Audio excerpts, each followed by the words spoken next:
अल्लाह सुब्हानहु व तआला ने इस कुरान में सूरह मोहम्मद सूरा नंबर 47 की आयत नंबर 19 आयत नंबर 19 में अल्लाह सुब्हानहु व तआला इस कुरान में सबसे पहले किस चीज का इल्म हासिल करने का हुक्म देते हैं? सुनिए, फ़अलम अन्नहु ला इलाहा इल्लल्लाह का इल्म हासिल करने का हुक्म देते हैं। अल्लाह सुब्हानहु व तआला किस चीज का इल्म हासिल करने का हुक्म देते हैं कुरान में? सबसे पहले फ़अलम अन्नहु ला इलाहा इल्लल्लाह, फा का इस्तेमाल किया गया है यहाँ पर। फा, जब कोई किसी आयत में सब फा अगर आ जाता है तो उस आयत की अहमियत बढ़ जाती है, उसका मतलब, उसका माने की अहमियत बढ़ जाती है। अल्लाह यहाँ पर कह रहे हैं तुमको इल्म हासिल करना है कि अल्लाह के सिवा कोई माबूद नहीं है, यानी तौहीद का इल्म हासिल करना है। किसका इल्म हासिल करना है? तौहीद का इल्म हासिल करना है। किसको करना है? जवाब दीजिए, किसको करना है? तमाम की तमाम मुसलमान औरतों को, तमाम के तमाम मुसलमान मर्दों को सबसे पहले किसका इल्म हासिल करना है? तौहीद का इल्म हासिल करना है, तौहीद का।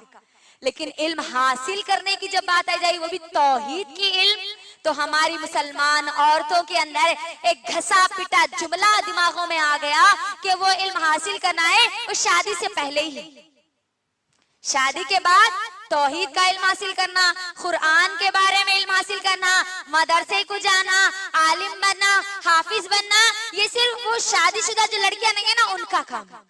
तौहीद का इल्म हासिल करना किसका काम है? आलिमों का काम है, आलिमा का काम है, मदरसे में जाने वाली लड़कियों का काम है। अल्लाह अकबर। मेरी बहनों, मेरी इस बात को याद रखना, आप चाहे हाउसवाइफ हो, आप चाहे टीचर हो, आप चाहे लेक्चरर हो, आप चाहे स्टूडेंट हो, चाहे आप जॉब करने वाली हो, चाहे आप कारोबार करने वाली हो, आप कुछ भी करने वाली हो या घर के कोई काम ना करने वाली हो, आप पर तौहीद का इल्म हासिल करना फर्ज है, जरूरी और अहम है। याद कर लीजिए, इस बात को अपने दिमागों में डाल लीजिए कि तौहीद का इल्म हर एक को हासिल करना है कि मेरे रब के अलावा, अल्लाह के अलावा कोई माबूद नहीं है। मुझे और आपको किसकी इबादत करना है? सिर्फ और सिर्फ अल्लाह की इबादत करना है, अल्लाह की। अल्लाह के अलावा किसी भी सोच से, किसी भी नजरिए से, किसी भी ख्याल से मैं अल्लाह के अलावा किसी और के सामने अपने सर को नहीं झुका सकती।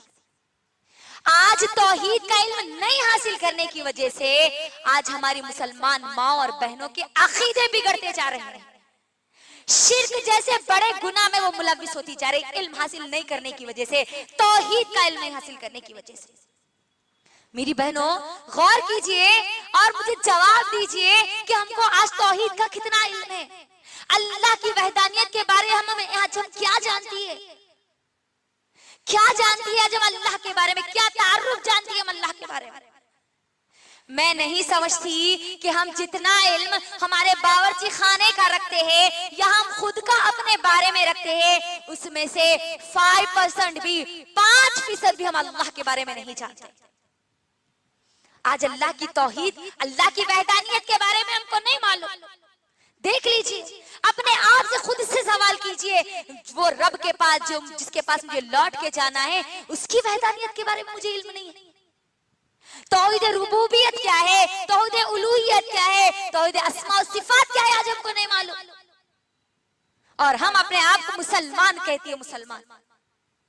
इल्म हासिल नहीं करने की वजह से आज हमारा यह हाल है, याद रखना। मेरी बहनों, गौर करो, वो अल्लाह जिसने मुझे और आपको पैदा किया, बगैर मांगे तमाम की तमाम नेमतें अता की, उस रब के बारे में आज हमको नहीं मालूम। गौर कीजिए, दुनिया में अगर आपकी कोई मदद कर दे तो आप उसको जिंदगी भर याद रखते, उसका नाम आप कभी नहीं भूलते, उसके बारे में आप सब कुछ जानते हैं कि वो कहाँ रहता है, क्या करता है, कौन से खानदान से, कौन से इलाके का, सब जानते हैं।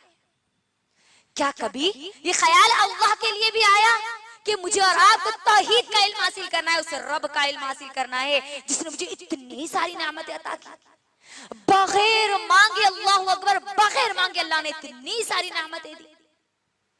सवाल कीजिए अपने आप से, मुझे और आपको तौहीद का इल्म हासिल करना है। ये बात को अपने दिमागों में बिठा लीजिए।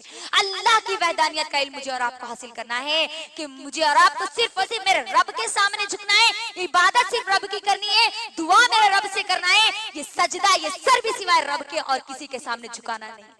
और तौहीद का इल्म कब तक हासिल करना है? कब तक?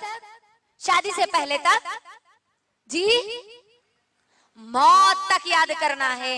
मौत तक हमको तौहीद का इल्म हासिल करना है मेरी बहन।